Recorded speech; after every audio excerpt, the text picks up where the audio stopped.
freshly made peanut butter. Ang init!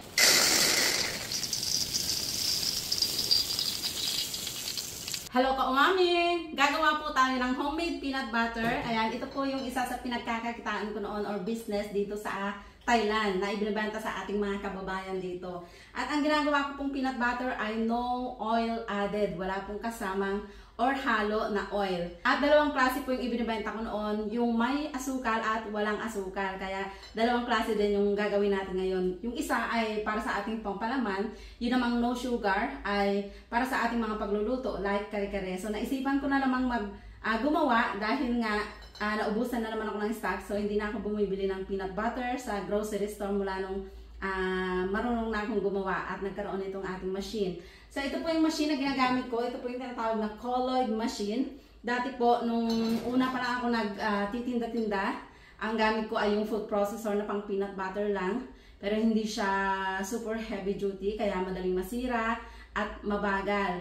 At kaya naman nag-invest ako noon ng machine at talagang kapaki-pakinabang dahil kahit gaano karaming peanut butter ang gawin mo na walang oil ay kayang-kaya nito. At hindi lang po ito pang peanut butter. So, meron siyang parang funnel. Dito nilalagay yung peanut. Ito naman, dito niya gigilingin at dito lalabas yung peanut butter. So, ganyan. Meron akong patungan dahil masyadong mataas. Itong mga bote po na ginagamit ko, lalo na kapag pangbenta, ay ini-sterilize ko. Hinuhugasan mabuti, ini-sterilize at pinapatuyuan. So, kagabi ko yan hinugasan at tuyo na siya ngayon. Merong 3 sizes. Pero ito pong ginagawa ko ngayon ay hindi pangbenta sa mga suki po natin na nandito sa Thailand na naghihintay na at nangungulit. Pasensya na po kayo at wala pa akong time na makapagbenta-benta sa ngayon. Pero hopefully, soon, makapagtinda na ulit ako. So, meron po siyang ganito. Ayan. Kung yung gigilingin natin, katulad ng ginagawa kong ubi jam, yung ubi mixture, kapag nalagyan na ng milk, dito siya dumadaloy at bumabalik siya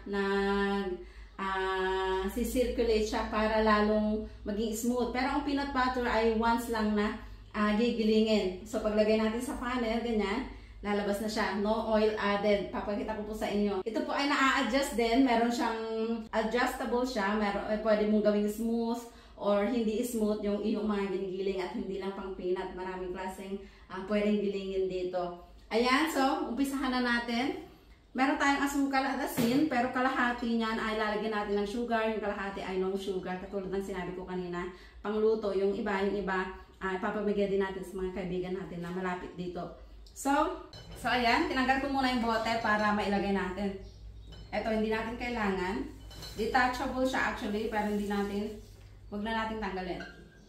Ayan.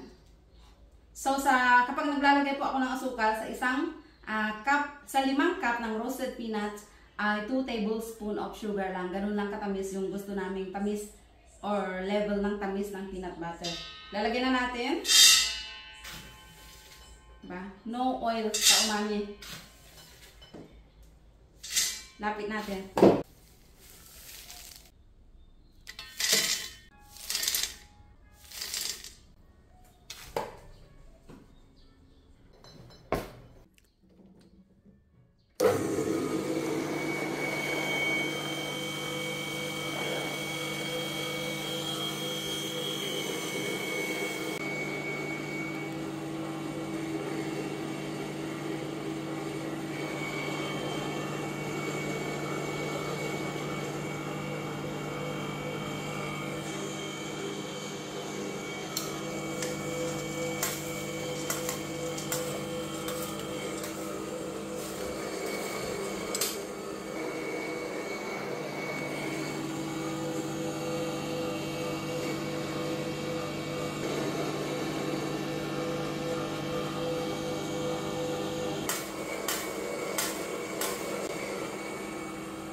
Ayan po siya ka-umami. Super soft and creamy. At napakainit po nito para po siyang niluto. Ayan. Actually, meron po itong cooling system. Nakakonekta sana sa tubig. Kaya lang, hindi ko na nilagyan ngayon dahil po kaunti lang naman itong ginagawa. Dati kasi gumagawa ako ng 20 kilograms na roasted peanuts, ganon. So, ayan po siya. Mamaya, syempre, titikman natin. So, naglagay na po ulit ako ng bote. Ayan yung isa nating nagawa. Dito ko siya binubuksan.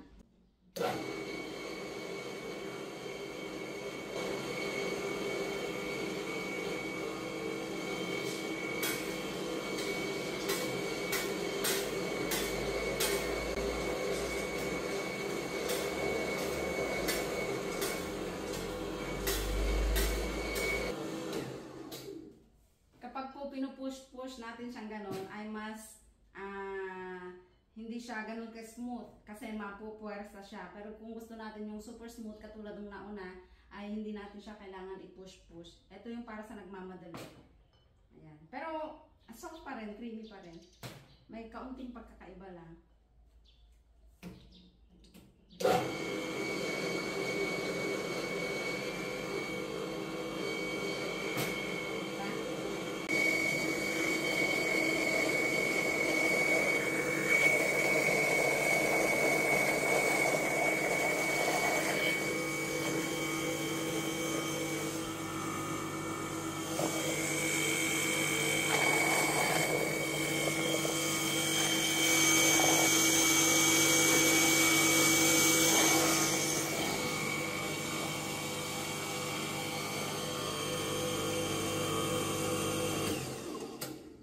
Ayan. So, yung 5 cup po na ganito kanina ay nakatatlong bote tayo ng peanut. So, ito na po yung mga walang asukal. Sobrang init po niya, parang niluto.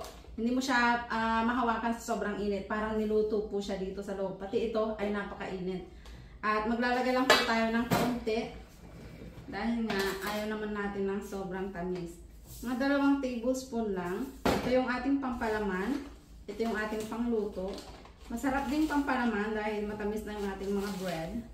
At kaunting asin, pampalinamnam. Yun lang. Halu-haluin lang natin. Ganyan. Bahala na yung makina na magluto at maghalo. Ilalagay na natin.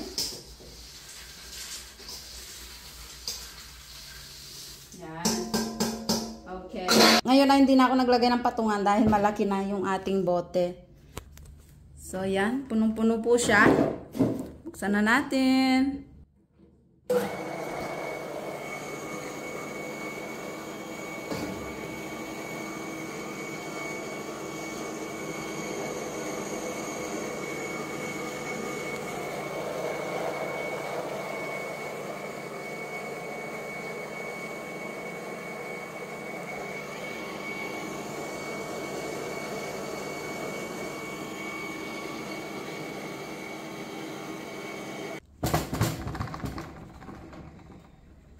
Diba? Super creamy. Tignan nyo po, umapaw na pero hindi pa siya tumutulo kaya tikman natin. Hindi pa tayo tapos. Titikman lang natin. Yung init-init pa na peanut butter. Paano natin yan anuin? Sana hindi tumulo dahil mahirap linisin. Okay. Ayan. Ang dami. Freshly made peanut butter, mga kaumami, dami.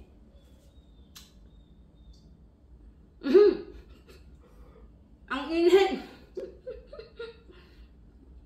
At ang sarap. Maning-mani. Ang init po niya, parang pinakuluan.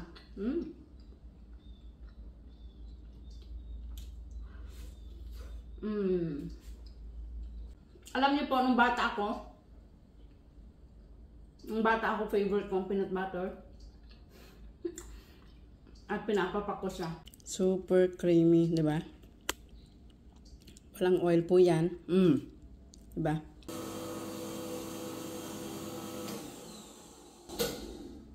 Ayan. So, tapos na po ang ating paggawa ng no oil added peanut butter and no sugar. Yung kalahati. Di ba? Napakabilis lang. At ito na po yung nagawa natin sa 5 kilograms of roasted peanuts. Ayan o. Ito po ay malalaki. Doble yung size nito sa dito. Hindi ko na maalala kung ilang ml or grams sila. Basta marami po ito. Kung sa maliliit ay nakakaisang dosena, mahigit isang dosena sa 5 kilograms. Ay, napakadali lang, wala pang isang oras, tapos na tayo kasama ng pagdadaldal at pag-video.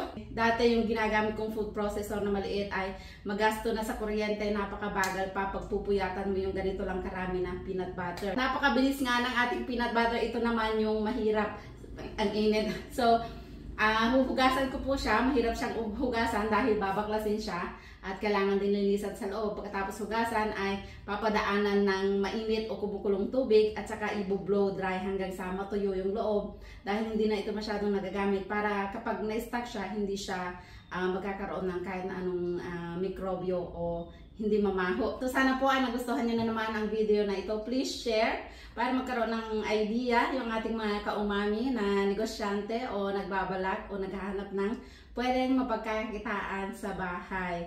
Ayan, so isa po ang peanut butter sa mai-recommend ko sa inyo at subok ko na nakikita ka kahit wala ka nito munang machine.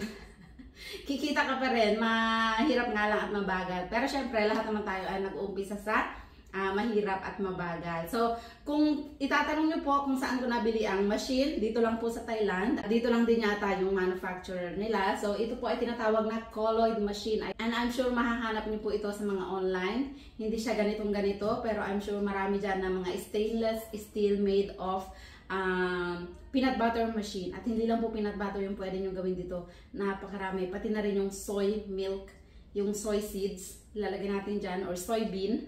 Lalagyan natin dyan at paglabas niya magiging gatas na siya. Pero yun ay pinapakuluan naman muna. Ayan, so pag-share na lang po ang video. Baka ikaw naman ang susunod na mabigyan natin ng 1 kilo GCash at 5 kilo naman ang naghihintay sa ating tatlong kaumami. Sa Pasko po yan.